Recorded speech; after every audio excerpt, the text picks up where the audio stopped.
I'll be using 0.7 millimeter black iron wire for this um, fun skull decoration for Halloween. And I'm starting at the middle of the cut wire, which is about 12 to 14 inches in length. But that length will really depend on how large you want to make the decoration. And I'm beginning to create the teeth. So I'm doing 4 higgledy-piggledy up and down teeth. And really, please don't be neat about this. The sort of more organic this is, the better it will look. So you don't want to be too precise and perfect for this skull decoration. And then you go to the sort of 2 sides, rounded sides for the cheeks. Then bring the wire out on each side again, and then it will be the top of the skull. So you've got to find something that you can wrap around, something cylindrical, anything to hand that you can make that circular top. And that gives you the framework for the outer, skull shape. And then where the 2 ends meet, the cut ends meet, you want to find the center point and bend one of the wires up to create a stem. That's where you're going to suspend it from, and then wrap the other one around that stem wire. And you can cut off the excess if you've got any. So that is an idea for the actual framework. Because it's 0.7 millimeter, you want to hammer this to work harden it. Once that's hammered, we're going to make the eyes. So again, I've got a piece of about 6 inches here, 4 to 6 inches really, and I'm making a sort of a loop and then another loop on each side of the wire. You can see I'm making this very roughly. I don't want this to be a perfect rounded shape. I want it to look a bit rustic and disheveled. So a little bit like making glasses. He should have gone to Specsavers. And now the nose. A shorter piece for this, about 3 inches, fold it in half and then open up the doubled end and make rounded. It's a bit like making a heart. You can see how the 2 ends come together, cross over just like a heart, and then wrap one wire around the other to secure it, cut off the excess, but leave the stem. Leave that stem because we're going to connect that stem to the center of the eye frame. So position it where you want it, wrap the stem wire from the nose and connect it and secure it on, squish it down, cut off any excess, and now you have the eyes and the nose connected that will need to be put in the frame. Before you connect everything together, give that a hammer because again, just needs a bit of work hardening. Now I'm going to use 0.3 millimeter to attach everything. Just get a fine wire.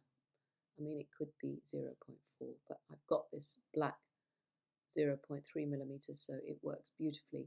And this is probably the hardest bit because you have to hold the eyes and nose in position where you want them. So it's basically at this stage, it's floating. So with one hand, you're going to try and assess that gap on the side between the eye, one of the eyes and the side of the frame. Because if you pull the wires too much, you're going to pull it right up to the side of the frame. So I'm sorry this is not so clear for you to see because it's very difficult for me to do this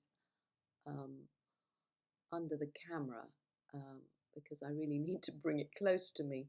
But I'm connecting the wire to the frame and then I'm connecting the wire to the eye frame. But I'm trying to hold that gap. And if I just keep going with these very rough stitches. I mean, it doesn't matter what it looks like at this stage, as long as you can sort of get it to hold in the center of your framework so that it looks like it's floating. And you can connect it anywhere along this frame. And as you can see, I'm going around completely the frame and then around again completely around the eye framework. And as it's getting connected, it's getting easier. It's not floating so much, so I don't have to grip it so much. Now I'm getting pretty much around the whole of the piece. There we go. So now we're connected. And all you want to make sure, so if the wires are sticking out of the outer frame, just tweak them and bring them in. And just make sure you keep the eye holes and the nose holes free, those areas, and the teeth as well, free from binding. And then you carry on. You might have to cut 2 to 3 more pieces of black wire. And this bit is sort of takes a bit of time. It's a bit more laborious because you will just be wrapping and wrapping and wrapping around and around that outer frame, omitting the eye holes, omitting the nose holes, omitting the teeth, and going around and around to fill. It's like colouring in, really, colouring in with wire. You don't have to do it neatly though. So that's the beauty of it. It doesn't have to be beautiful. It can be a mess. But as long as you keep it, it's like colouring in the outside frame. So there we have it. So once you've done that, just tap it with the nylon head of your whammer, and that will sort of compress it all together. Now I'm going to show you another way. There's 2 ways of doing this. So I've got another one prepared. The other way of colouring in your framework once you've secured the eyes and nose is to do this sort of lace work, which I call it lace work, but you're going round and around like a sort of, it's more of a scribble, but it's not a binding. You go round and round in little loops and then connect it to the frame. And I thought this was just another alternative to, it does go faster actually than the rough binding that I showed you previously. You don't get such a dark effect of colouring in. But I was thinking of the Mexican skulls, and they are very much more decorative. So if you wanted to do this with a coloured wire, or you wanted to add little jewels and make it more of a Mexican skull, then obviously do that. But you can see you just carry on with this loopy wire, and that gives you this effect, which is also another idea for doing your decorations. So I'm giving you 2 alternatives for binding and colouring in with wire. And then give it a bit of shape, wrap it around something cylindrical so it's a little bit more 2D and a bit of shape. And then obviously you want to pick some beads to put at the top, anything you've got to hand. I like to use red only because, these sort of Halloween colours of blood and red and make it dramatic, the black and red together.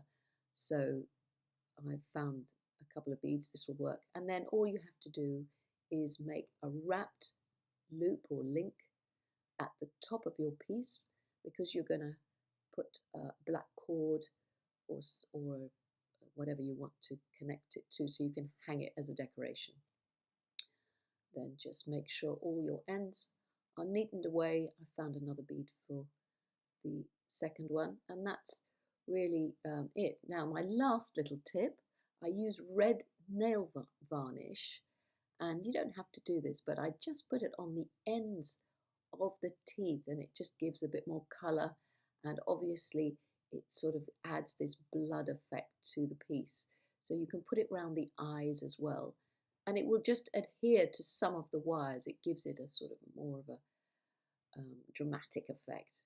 So bright red nail varnish, really useful for this sort of thing, and it just highlights the eyes and the teeth. So I hope you like this fun idea for a skull decoration for Halloween and have fun making them. Thank you for watching.